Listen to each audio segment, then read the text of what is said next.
Sasi world YouTube நேர்களுக்கு வணக்கம். சாணக்கியரின் விதிமுறைகள். சிந்தனையும் திட்டமும் இல்லாமல் வேலை செய்பவர்களை விட்டு லக்ஷ்மி சென்று விடுவாள்.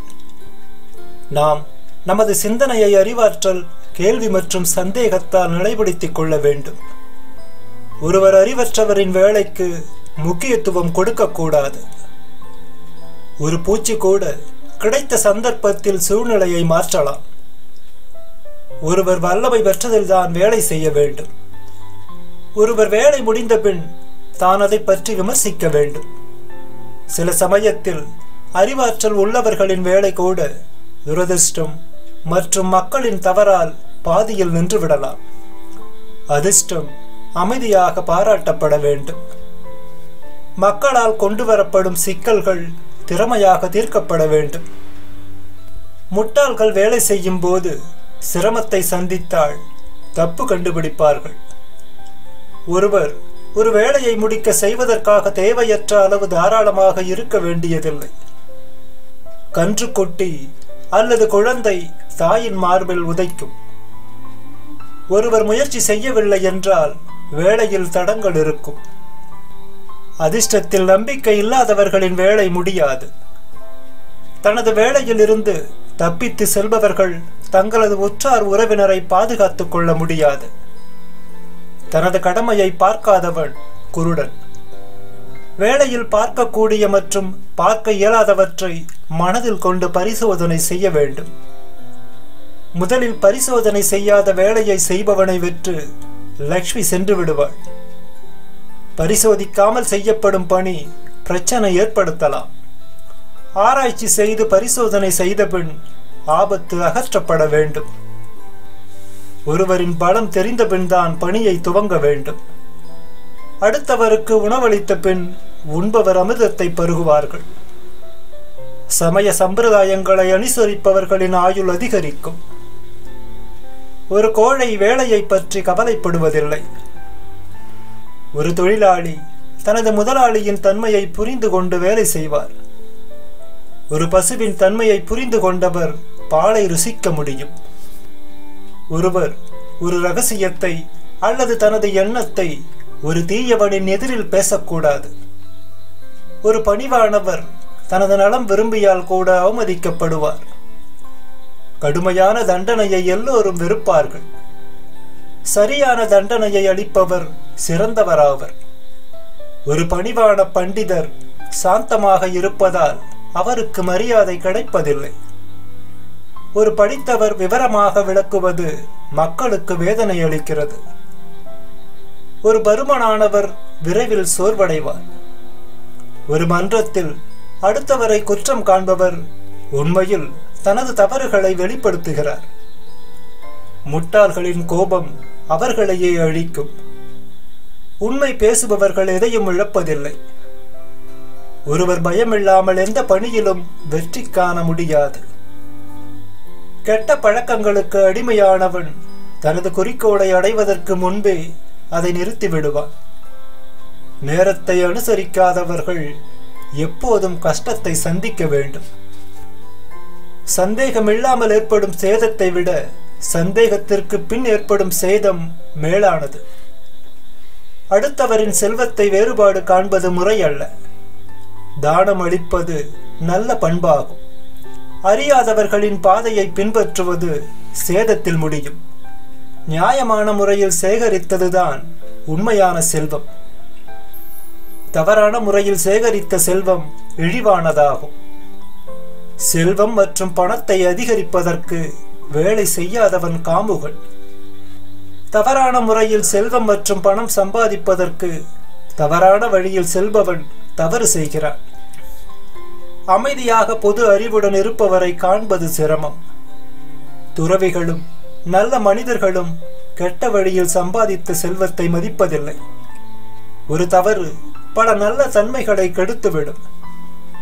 ஒருவர் அடுத்தவரின் பலத்தில் எதையும் செய்ய துணியக்கூடாது. ஒருவர் நற்பண்புகளை தியாகம் செய்யக்கூடாது. பசித்தாலும் சிங்கம் புல்லை தின்னாது. ஒருவர் நாணயத்தை உயிரை விட அதிகமாக பாதுகாக்க வேண்டும்.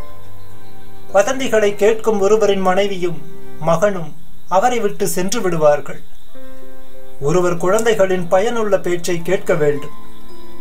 உண்மை சரியானதாக இல்லாவிட்டாலும் ஒருவர் அதை செய்யக்கூடாது. ஒருவர் தன்னிடம் இருக்கும் சில சாதாரண கெட்ட பண்புகளுக்காக எல்லா நல்ல பண்புகளையும் விட்டுவிடக்கூடாது. துறவிகளிடமும் தவறுகள் இருக்கும். வைரம் வெட்டிய பின் வைரமாக இருக்கும் எனினும் வெட்டிய வைரம் வைரம் அல்ல. மற்றவர்களை மரியாதை மற்றும் கௌரவம் அளிக்காதவர்களை நம்பக்கூடாது. எதிரி அன்பாக செய்வதை கூட தவறாக நினைக்க வேண்டும். கிணற்றில் தண்ணீர் எடுக்கும் போது குடம் கூட தலை வணங்கும். மக்கள் இனிய வார்த்தைகளால் தான் மற்றவரை ஏமாற்றுவார்கள். ஒரு நல்ல மனிதர் அல்லது 1000 மக்களின் ஆலோசனையை எதிர்க்க வேண்டாம். நன்னடத்தை உள்ளவர்களின் கீழ் இருந்தால் தீயவர்கள் கூட நல்லவர்களாவர். பாலில் கலக்கும் தண்ணீரும் பாலாகும். மண்ணும் மலரின் நறுமணத்தை பரப்பும். தங்கத்தில் கலக்கப்படும் வெள்ளி தங்கமாகும். முட்டாள் தனக்கு நன்மை செய்பவர்களை துன்புறுத்துவான். அறிவாளிகள் தனக்கு தீமை செய்பவர்களுக்கு நன்மை செய்வார்கள். மீனவர்களுக்கு தண்ணீரில் இறங்கினால்தான் ஏதாவது கிடைக்கும். எதிரி கூட குதூகலமானவரின் வலையில் விழுவான். ஒரு அரசன் தனது பதவி மற்றும் வல்லமையால் தான் செல்வம் ஈட்ட முடியும். சோம்பேறிகளுக்கு நிகழ்காலம் அல்லது எதிர்காலம் இருக்காது. கவனம் இல்லாதவர்களின் அழிவு நிச்சயமானது. தீய செயல்களை செய்பவர்கள் கோபம் அல்லது அச்சத்தை கண்டு பயப்படுவதில்லை. பழக்கமில்லாதவரை நம்பக்கூடாது. நஞ்சு எப்போதும் நஞ்சாகத்தான் இருக்கும். ஒருவர் எதிரியுடன் வேலை செய்யக்கூடாது. ஒருவர் நல்லவர்களின் நலனுக்காக ஏழைகளுடன் சேர வேண்டும். கொஞ்சம் வேலை முடிந்ததற்காக எதிரியை நம்பக்கூடாது.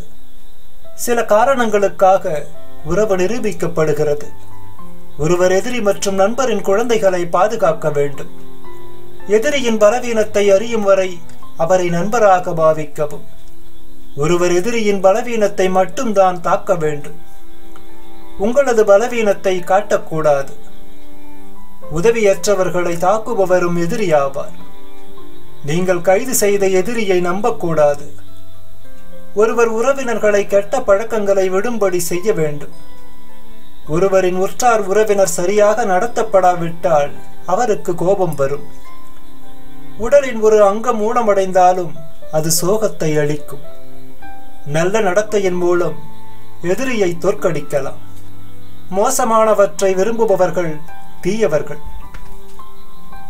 தீயவர்களுக்கு எப்போதும் அறிவுரை வழங்கக்கூடாது. தீயவர்களை நம்பக்கூடாது. ஒரு கெட்டவன் மதிக்கப்பட்டாலும் அவன் மற்றவர்களுக்கு வேதனை அளிப்பான். காட்டுத்தீ சந்தன மரத்தையும் எரிக்கும். தலையின் மீது வைத்துக் கொண்டாலும் தீ எரியும். ஒருவர் கடுமையாக உழைப்பவர்களை ஏளனம் செய்யக்கூடாது. மன்னிப்பவரை வேதனைப்படுத்தக்கூடாது.